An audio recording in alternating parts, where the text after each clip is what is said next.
dia, irmãos.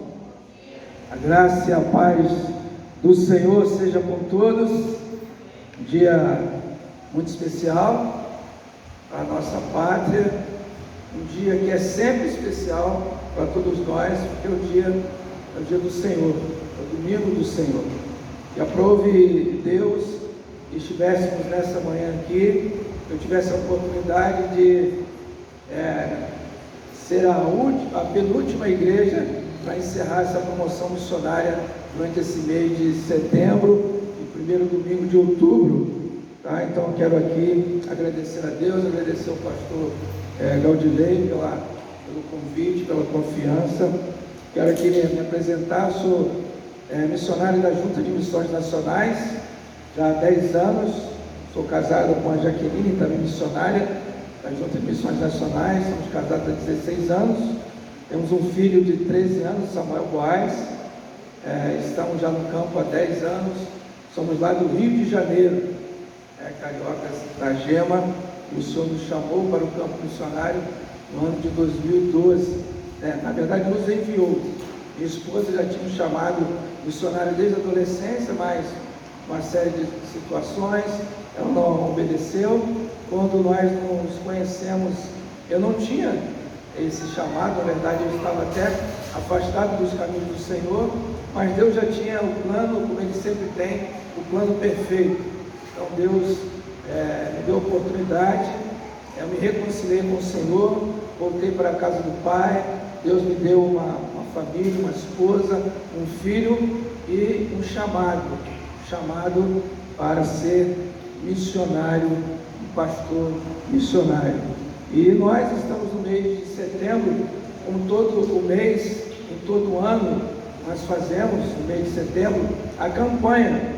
Então a Junta de Missões Nacionais, ela sempre, pedindo orientação a Deus, orando, ela pede um tema, uma divisa, para ser trabalhado esse tema nas igrejas no mês de setembro e até o final do ano também. E o tema escolhido foi Só Jesus Cristo salva. Só Jesus Cristo salva.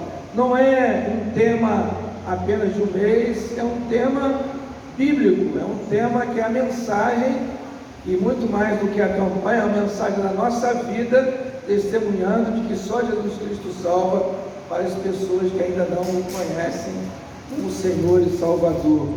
Então a divisa é João 14,6. Eu sou o caminho, a verdade e a vida. Ninguém vem ao Pai a não ser por mim. É um texto, como toda a palavra de Deus é atualizada, no mundo em que as pessoas estão perdidas. Jesus é o caminho.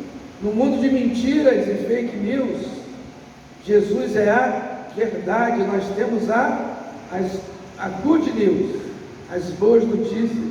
No mundo de morte e destruição, Jesus é a vida plena, a vida completa, a vida perfeita. E só através de Cristo Jesus, pois só Ele salva, nós podemos ter a certeza da vida eterna. Então só Jesus Cristo salva.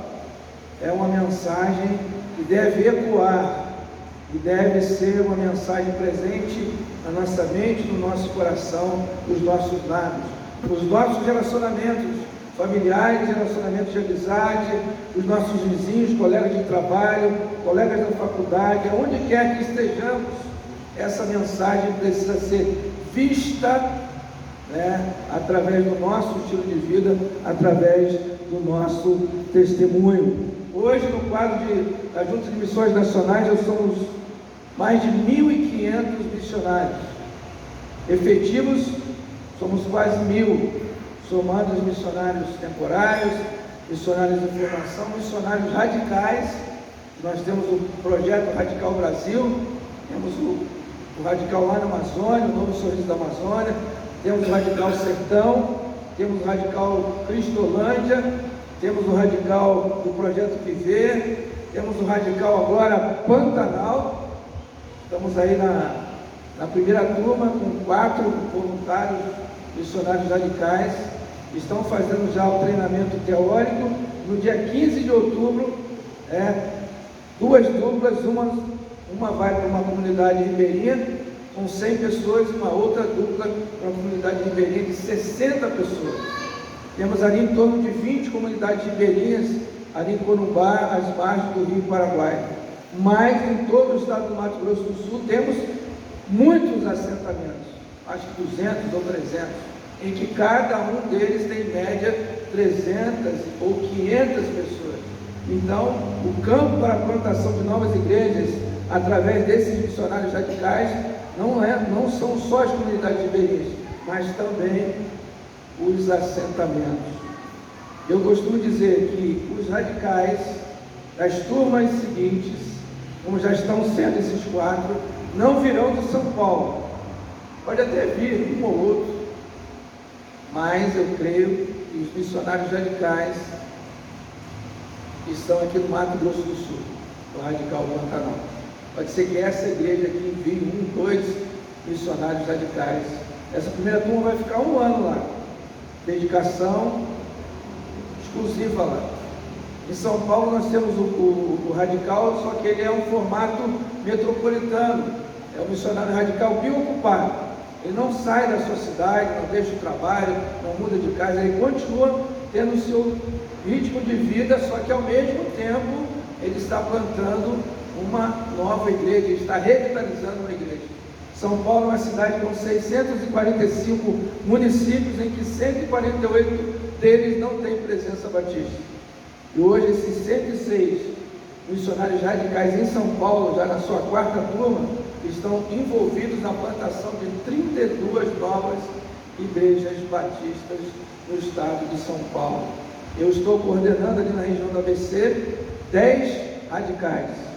Estão envolvidos 2 em revitalizações, na revitalização de 2 igrejas e os demais na plantação de novas igrejas em Diadema, em São Bernardo e em Santo André. Irmãos, a obra de Deus não para. A pandemia não mudou a agenda de Deus. Mudou a minha agenda, a agenda do pastor, da família dele, a agenda dessa igreja mudou, mas a agenda de Deus não mudou. A agenda de Deus não vai mudar a despeito de quem vai ganhar ou perder. Deus governa sobre as nações. Deus está no controle. Nós temos que apenas estar sintonizados com a boa, perfeita e agradável vontade do Senhor. E a obra missionária não parou nesse tempo de pandemia e não vai parar, porque as portas do inferno não prevalecerão sobre a igreja de Jesus Cristo. E nós somos a igreja de Jesus Cristo. A Igreja Batista em Itatiaia é a igreja de Jesus Cristo. E ela está aqui, foi plantada aqui para um propósito: levar pessoas até Jesus. Ninguém ganha pessoas para Jesus, nós levamos pessoas até Jesus. João Batista estava lá em João 1 com 2 dos seus discípulos, um era André. Jesus vai passando e João Batista apresenta: eis o Cordeiro de Deus que tira o pecado do mundo. O que André e o outro discípulo, que não diz o nome, fizeram? Seguiram Jesus. O que João Batista fez? Levou esses 2 discípulos até Jesus. Em seguida, o que André faz? Primeiramente, vai para casa, encontrar com seu irmão Pedro, Pedrinho, Pedroso. E o que André faz? Leva Pedro até Jesus. Jesus continua caminhando, encontra Filipe, e Filipe passa a segui-lo como seu discípulo. O que Filipe faz? Vai até Natanael. Ganha Natanael para Jesus? Não. Leva Natanael até Jesus. Meus irmãos, a nossa missão até Jesus voltar é levar pessoas até Jesus e fazer dessas pessoas discípulos de Jesus, para que o nome dele seja anunciado, que ele é o caminho, a verdade e a vida. Ele cura, salva e ele liberta. Temos nesse período da pandemia, houve a mudança lá no governo no Afeganistão. O Afeganistão, agora o Talibã assumiu o governo. Então, milhares e milhares, podemos dizer milhões de afegãos saíram refugiados do seu país, foram para países próximos, mas também chegaram até o Brasil. E aí Deus permite, toca no coração do empresário, dono de um hotel lá em Morangaba, faz-se uma parceria entre Junta de Missões Nacionais e Junta de Missões Mundiais, e ali, na Vila Minha Pátria, estão hoje ali em torno de 170 refugiados afegãos. Temos como entrar no Afeganistão agora, pregar o Evangelho, distribuir Bíblias, evangelizar as pessoas, quase que impossível. Mas para Deus não há impossível. Deus está trazendo o Afeganistão até nós. Desses 170, a maioria não são convertidos. Mulheres grávidas, crianças recém-nascidas, idosos, pessoas com necessidades especiais, estão sendo alimentadas, estão sendo abrigadas, estão tendo os cuidados de saúde, questão de documentação, estão sendo amadas, recebendo o amor, a compaixão e a graça de Deus. E essa igreja faz parte disto, porque essa obra não é da junta somente, não é da convenção, essa obra é de Deus e é dos batistas brasileiros. Essas 170 famílias, 170 refugiados, representam 43 famílias que estão ali. E elas precisam, não pode ficar o tempo todo ali. A proposta, o desafio, a necessidade é que elas possam ter uma igreja acolhedora, uma família acolhedora, que durante um espaço de um ano possam manter esses cuidados e elas tenham a oportunidade de se tornarem famílias independentes. E aí serem, além de abençoadas, abençoar o nosso Brasil, ou quem sabe por que não, em se normalizando a situação no Afeganistão, elas retornem convertidas para pregar o Evangelho para o seu próprio povo. Isso é obra de Deus, isso é o poder de Deus. O que Paulo fala aos Romanos? O Evangelho é o poder de Deus para salvar todo aquele que crê. Na pandemia também foi inaugurada a Rádio 316, Rádio Web, 24 horas de programação no ar.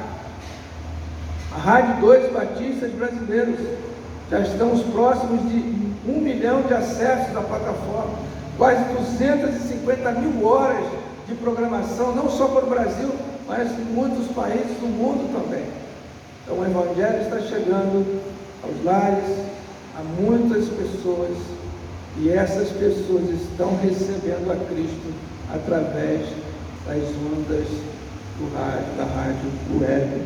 Descobri que aqui em Dourados tem uma rádio web também, batistas.com.br. Tive a oportunidade lá de participar com o pastor Edivânio. Carreta missionária foi comprada, montada, equipada lá em São Paulo no período da pandemia. E essa carreta está rodando aí, agora principalmente o sertão, mas já passou aqui por Iguatemi, Campo Grande, esteve aqui no Mato Grosso do Sul.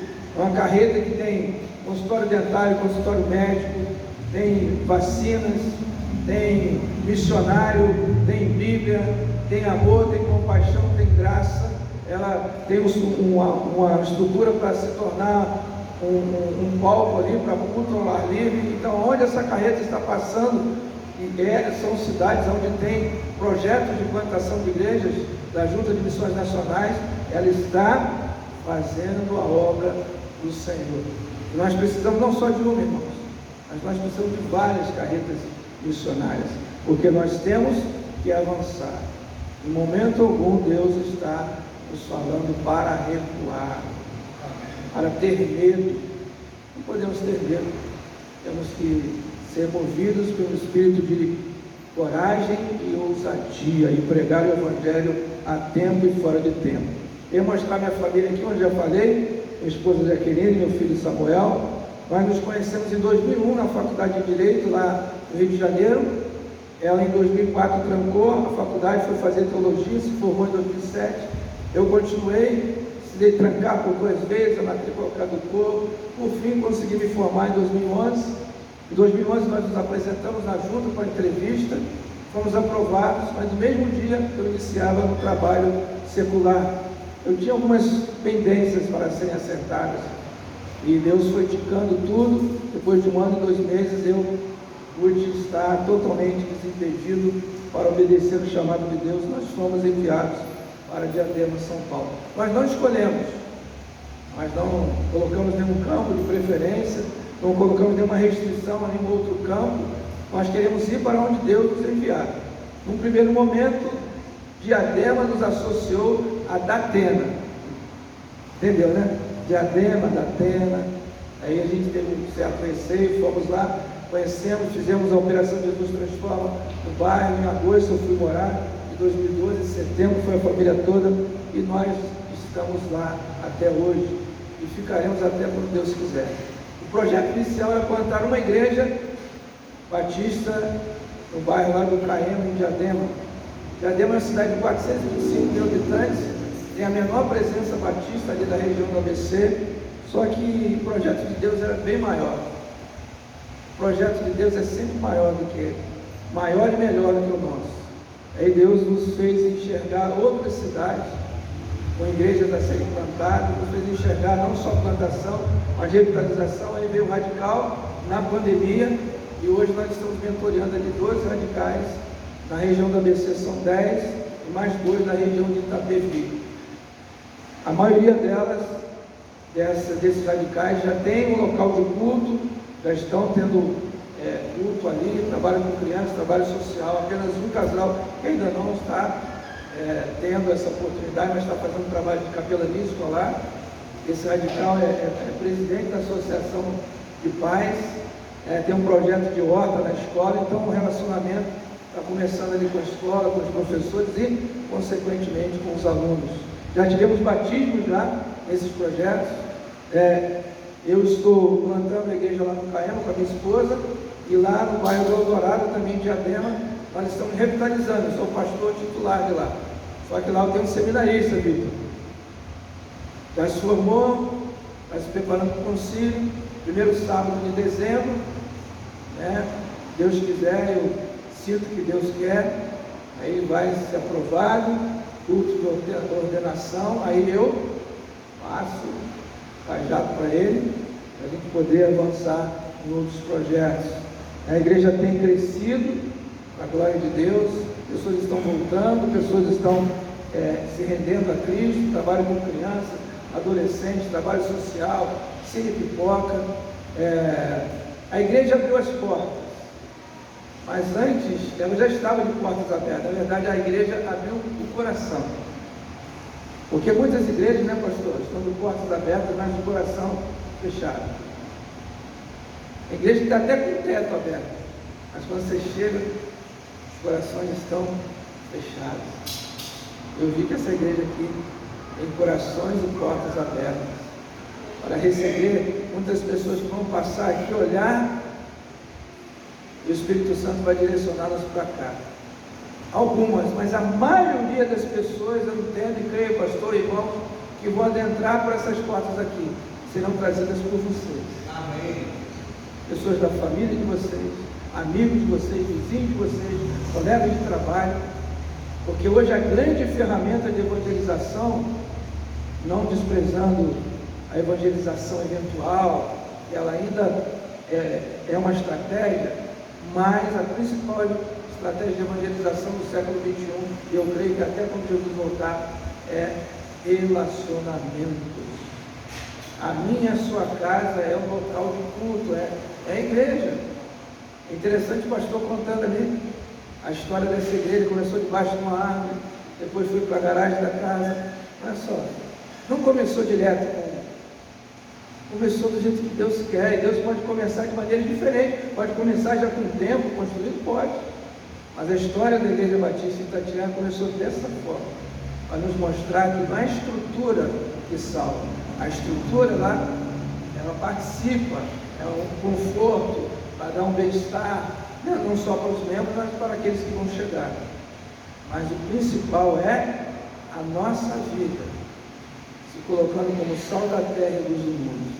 Nós precisamos atrair pessoas até Jesus. E a principal maneira de atrair é o nosso testemunho. Nós fomos chamados para testemunhar. E a luz do direito, e eu creio que a luz da Bíblia também, Testemunha não pode ficar calado. Pedro vai dizer isso nos seus primeiros discursos. Não posso deixar de falar daquilo que eu tenho visto e ouvido. Então o poder que desceu do alto é para nós testemunhar. Nós não somos réus. Jesus já pagou, já nos isentou de toda a condenação. Nós somos testemunhas. O réu sim pode ficar calado, mas a testemunha não. Amém? Aí nós estamos trabalhando, fazendo projeto social na igreja. Dia 17 nós fizemos um mutirão social, vários atendimentos na área de saúde, estética, corte de cabelo, advogado, nutricionista e evangelização nas ruas. Tivemos uma conversão, uma menina, uma jovem adolescente, acho que de 11 para 12 anos, estava fazendo esmaltação, aceitou a Cristo ali. Porque o voluntário ele está prestando serviço, mas ele com toda a sabedoria, a direção do Espírito, ele está transmitindo através da sua vida, do seu serviço, e oportunamente a própria pessoa dá oportunidade para que ela possa falar mais diretamente. E aconteceu com essa jovem, ela aceitou a Cristo como Senhor e Salvador. As visitas e as pessoas que conhecemos das ruas também pediram visita, estudo bíblico e oração. Já tem um monte de ficha lá, para quando eu voltar, eu ir à igreja e nós vamos visitar essas pessoas, porque nós temos uma grande colheita. É o texto que eu vou compartilhar com vocês. Nós moramos num condomínio ali no bairro. Minha esposa faz pequeno grupo multiplicador com crianças e adolescentes. Nosso intuito é chegar até as famílias. Nós tínhamos um PGM no nosso apartamento, mas em função da pandemia, também a saúde do meu sogro e da minha sogra, e vieram do Rio de Janeiro para São Paulo tratar câncer. Meu sogro, graças a Deus, evoluiu o tratamento, está melhor, mas a minha sogra, infelizmente, dia 26 de julho, veio a falecer. Nesse tempo também, minha mãe, com Alzheimer e Parkinson, precisei tirá-la da casa da minha irmã, que ficou grávida, não tinha mais condições de cuidar dela, aí levei para uma casa de repouso lá em Guarulhos. Aí quando foi março, abril desse ano, meu pai, com diabetes, infecção no dedo, precisou ser internado, amputou o antepé, depois a perna direita. Eu precisei colocá-lo na casa de repouso também lá no Rio de Janeiro, porque não tinha como levá-lo para São Paulo e ficar na minha casa. Eu já estava com meu sogro e minha sogra. Mas, Romanos 8:28, todas as coisas colaboram, contribuem conjuntamente para o bem daqueles que amam a Deus e são chamados segundo o seu propósito. Se Deus cura, Ele é Deus. Ele não cura, Ele continua sendo Deus. Se Ele faz aquilo que a gente pede, que a gente ora, que a gente espera, Ele é Deus. Se Ele não faz, Ele continua sendo Deus. Irmãos, isso é um exercício que nós precisamos fazer continuamente, porque não é fácil. É na dependência de Deus, não é uma fé que a todo momento é forjada para ser inabalável. E a nossa fé é provada todos os dias, em circunstâncias que nos fazem nos aproximar mais de Deus, nos amadurecer, nos fortalecer, para a gente dar mais frutos, para a glória de Deus. Aí tivemos no ano passado 6 batismos, em especial a família do Romilson e da Edna, que vieram lá do Ceará, começaram a frequentar a igreja, já frequentavam a igreja batista lá, na cidade deles, mas não haviam se convertido. Começamos a orar com eles, orar por eles, começaram a ouvir a palavra, fizemos o estudo bíblico, e eles se converteram, mas não eram casados ainda. Para a honra e glória do Senhor, de outubro do ano passado, eles se casaram no sábado e se batizaram no domingo. Além deles, o Gabriel também, que é filho da Eva, se batizou, e mais 3 adolescentes, um momento de festa ali, de alegria, de culto ao Senhor. Mas, irmãos, queria que você abrisse agora a sua Bíblia, lá no Evangelho de João, capítulo 4. Estou vendo aqui, desde que eu entrei aqui no templo, eu vi aquele banner ali, é tempo de semear. Então, a palavra está em sintonia com aquilo que Deus tem falado já ao coração dessa igreja. João capítulo 4. Não preciso dizer que o Mato Grosso do Sul é um grande produtor agrícola, destacando a soja e o milho, e não precisa entender muito de agricultura para saber que é preciso fazer um preparo da terra, é necessário saber o tempo certo de semear a semente, né? Porque se tem um planejamento de quando se vai colher. Eu não sei quanto tempo depois de plantado a soja, o milho, é o tempo da colheita. Mas eu quero nessa tarde, nessa manhã, falar sobre a grande colheita de Deus. Que mesmo ele fazendo um paralelo, não é uma colheita de grãos, é um outro tipo de colheita, vocês vão entender. Lá no Evangelho de João, capítulo 4, versículo chave é o 35, mas eu vou ler outros versículos à medida que eu for falando. Versículo 35, vou pedir vocês para ficarem de pé, por favor, porque não dá para ler esse versículo sentado. Diz assim, João 4,35: não dizeis vós faltarem ainda 4 meses para a colheita? É como se Jesus chegasse diante de um produtor de soja e fizesse essa pergunta. Não sei se seria 4 meses, 2. E aí ele continua, mas eu vos digo. Aí ele vai falar sobre outra colheita. Levantai os olhos e vede os campos, já estão prontos para a colheita. Podem sentar. A grande colheita de Deus. Jesus vai falar nos evangelhos que a seara é grande. O pastor falou isso aqui.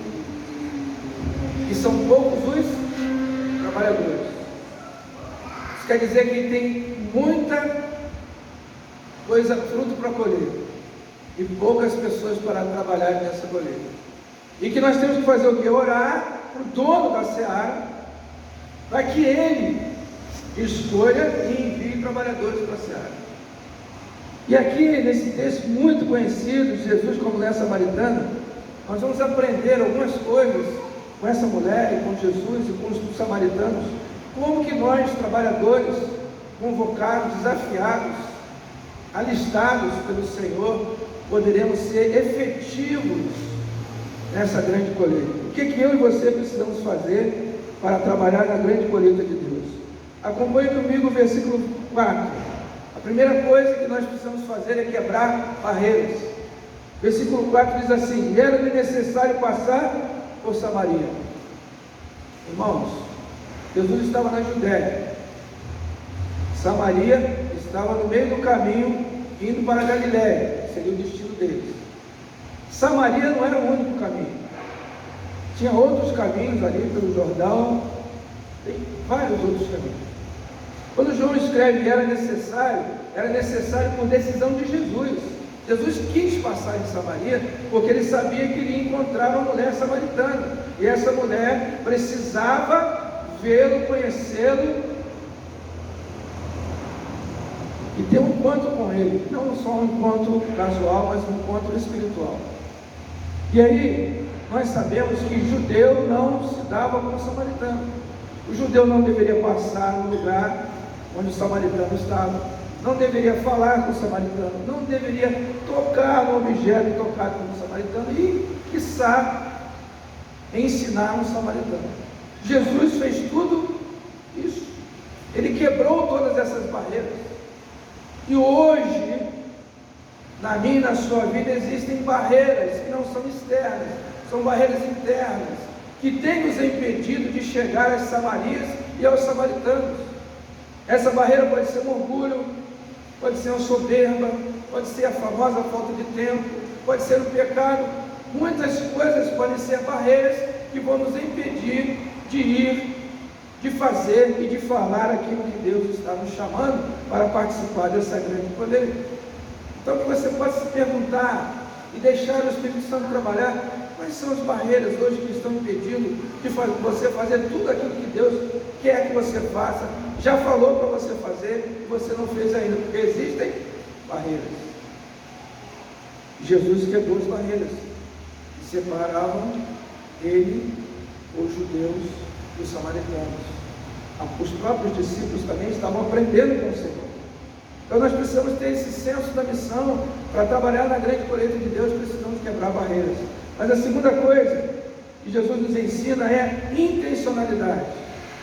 Versículo 7 diz assim: então veio uma samaritana tirar água, e Jesus lhe disse: dá-me um pouco de água. Irmãos, vamos falar sério aqui. Jesus precisava de alguém servir água para ele? Ele poderia, num sinal, ou sem sinal nenhum, vários anjos estarem ali com bandejas, né, e servir a quantidade de água que Jesus quisesse, água com gás, sem gás.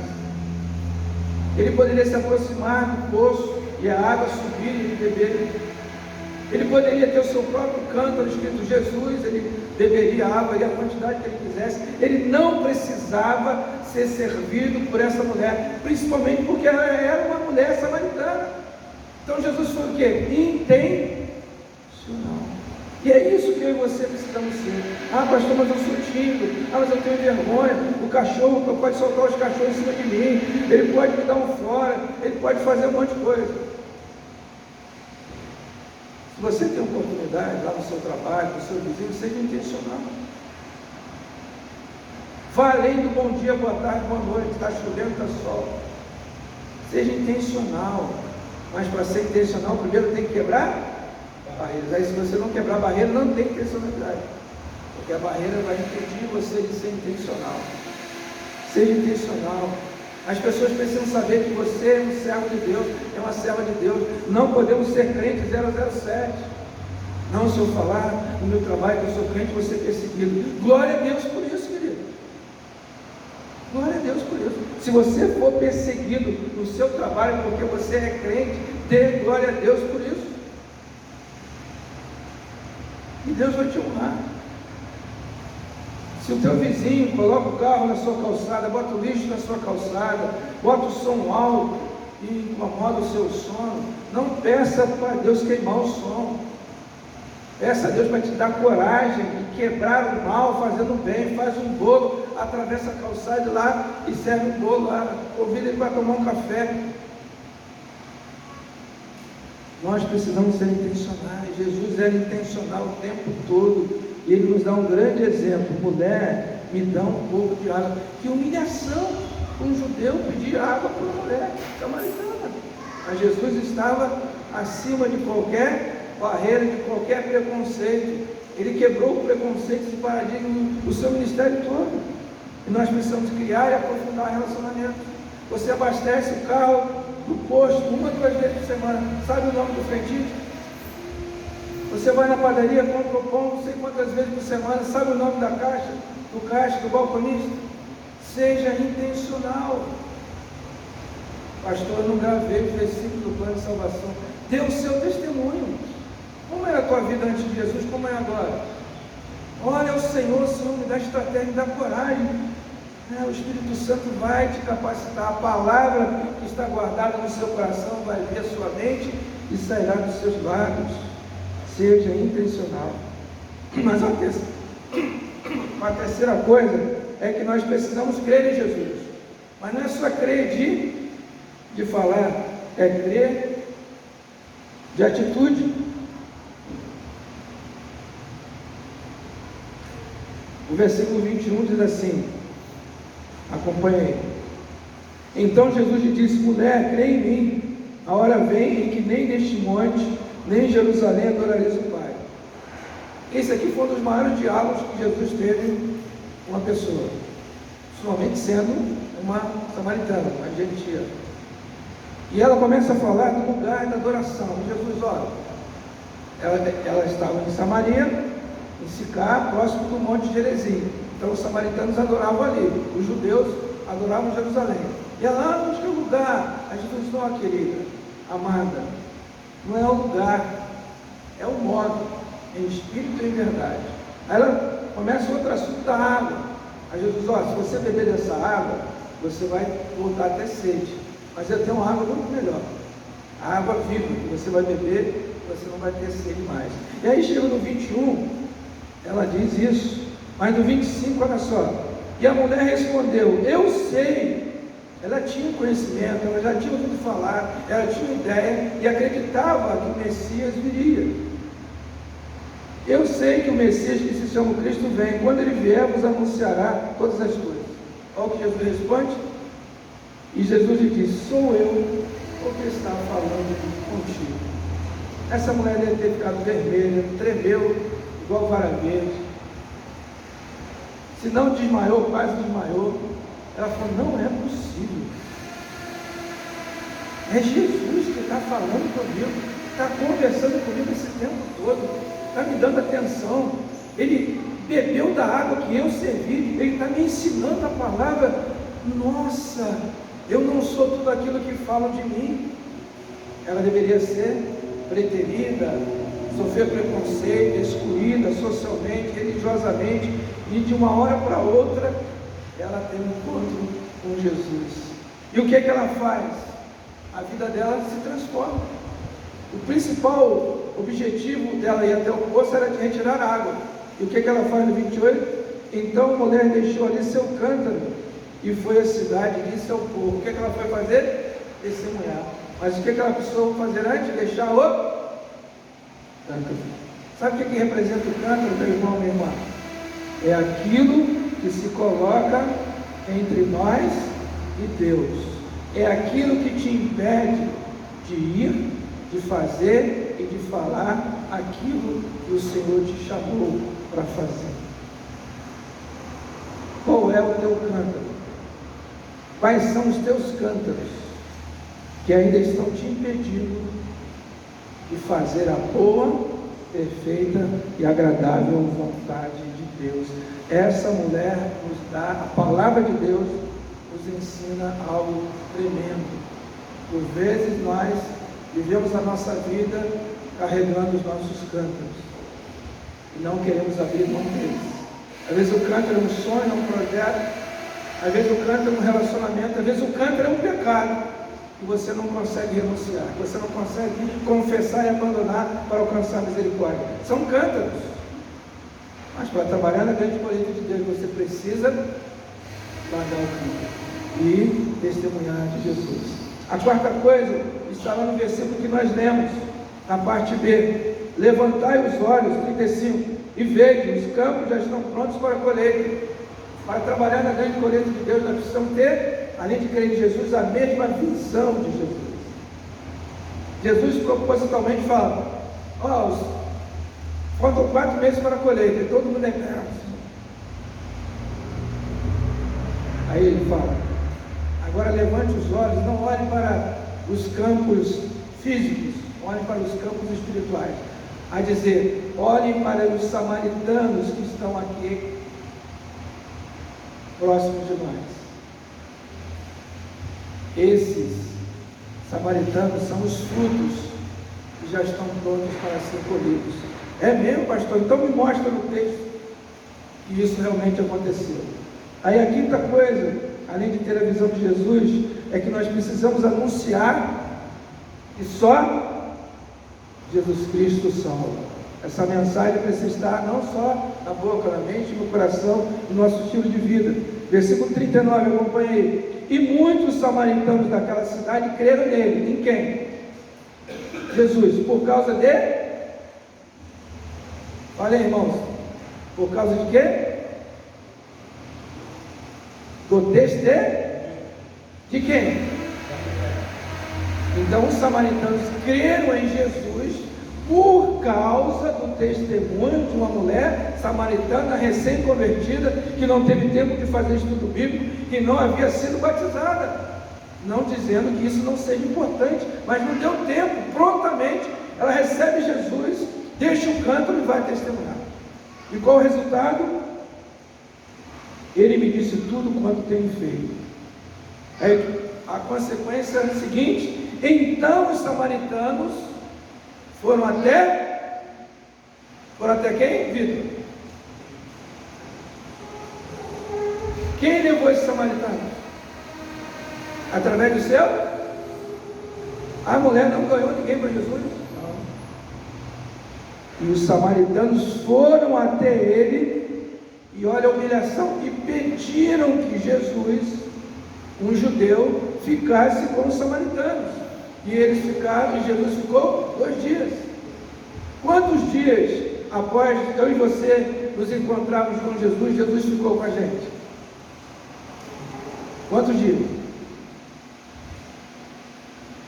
20? Jesus já foi embora da sua vida, não está mais? Continua, né? Ele vai ficar até quando?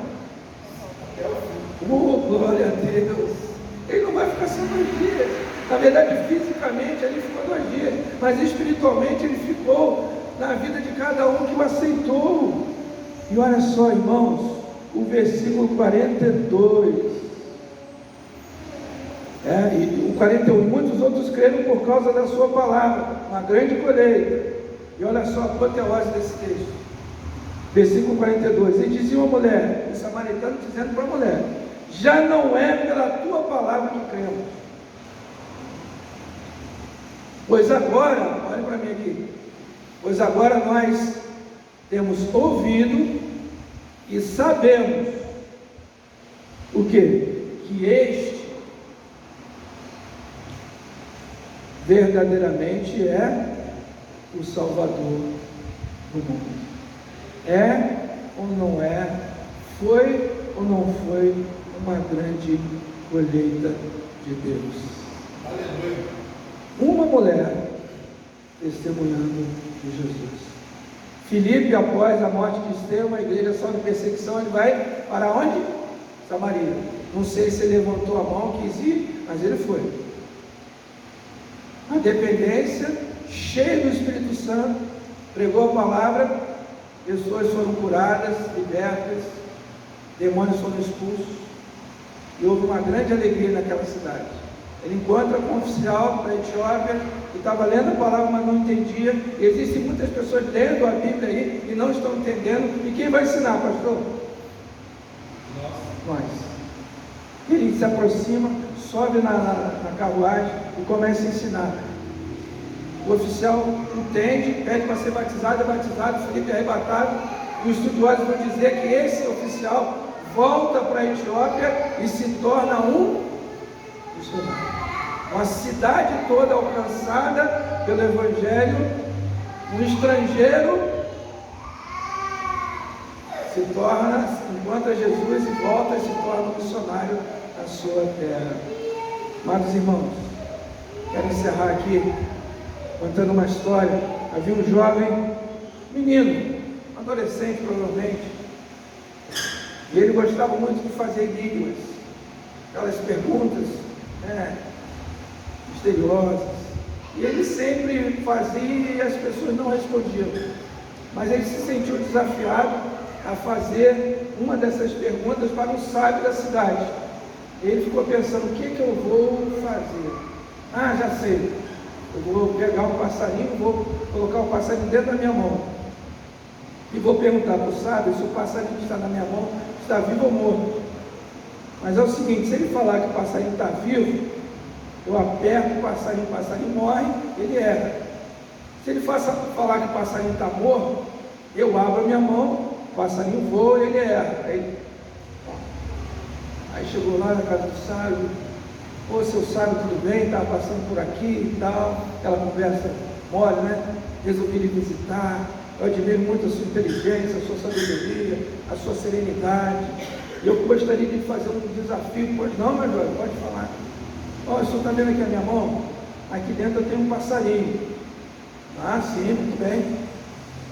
O senhor sabe me dizer se esse passarinho que está na minha mão está vivo ou morto? Aí o sábio olhou bem nos olhos daquele jovem, sem piscar os olhos, sem falar nada, ficou em silêncio alguns segundos e respondeu: a decisão é sua. Se você quiser que o passarinho morra, é só você apertar bem forte ele na sua mão que ele vai morrer. Mas se você quiser que o passarinho viva, abra a sua mão, ele vai voar, ele vai viver. Se depender de mim e de você, quantas pessoas serão levadas até Jesus? Até quando Jesus voltar. Quantas pessoas? A decisão é sua. E você nessa manhã pode ou tomar essa decisão, ou você pode renovar essa decisão, essa aliança com Deus. Porque o projeto de Deus não é só nos salvar. mas é também nos fazer instrumento para que outros possam receber esse presente que nós não merecemos, essa graça que nós não merecemos, mas essa graça nos alcançou. E há milhares e milhares e milhares de pessoas que precisam também ouvir, crer e receber esse Jesus maravilhoso, que reina na minha e na sua vida. Ele é Senhor, Ele é Salvador. Eu queria fazer um desafio nessa manhã. Você se sente chamado para interceder pela obra missionária, pelos missionários, não só de missões nacionais, qualquer missionário no Brasil ou no mundo. Nós precisamos de intercessores. Eu estava ontem numa confraternização em que a igreja que estava ali representada firma esse compromisso com os missionários que estavam na igreja, de manter o contato com ele permanentemente, saber notícias, saber desafios, dificuldades, as bênçãos e as vitórias. Irmãos, e como isso faz diferença na vida do missionário que está no campo. Somos humanos, passamos por um momento de crise, a gente pensa em desistir, acha que não está dando certo, não está funcionando, mas aí vem o amor a Deus, a compaixão pelos perdidos, e a convicção do chamado, e a certeza de que existem pessoas que você até não conhece, mas que estão se colocando de joelhos diante do Pai, pedindo pela sua vida, pedindo pelas vidas que você tem acompanhado, para que você venha permanecer firme, segurando as mãos do arado. Mas a obra missionária precisa também de sustento. Eu vim para Mato Grosso do Sul, o nosso projeto lá precisando de 30% para completar o custo total do projeto. Eu e minha esposa somos missionários em tempo integral. Eu sou formado em Direito, me formei em 2011, em 2012 eu fui para o campo. Eu não segui a carreira na advocacia, magistratura, defensor público, que era meu sonho. Eu estagiei 2 anos, eu queria ser um defensor público. Eu não deixei tudo isso. Isso era o meu sonho, mas Deus tinha um sonho maior e melhor. Eu não me arrependo, nem um pouco, porque o melhor lugar para se estar é no centro da vontade de Deus. Lá você tem paz.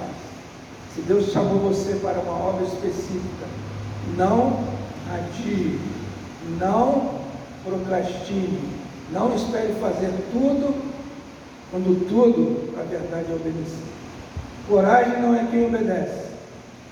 Tem coragem é quem é chamado e não obedece. É preciso ter mais coragem para desobedecer do que para obedecer. Se você sentir no coração adotar o nosso projeto lá em São Paulo, a partir de R$30, pode ser um boleto, cartão de débito ou cartão de crédito. R$30. Se Deus te chamou, tocou no seu coração, não vai fazer falta para você. Deus vai te honrar. Assim como você é um dizimista, um ofertante, Deus vai te honrar. Você não vai deixar de dizimar para apoiar o projeto, não é isso? Você não precisa deixar de adotar um missionário que você já adota para adotar esse.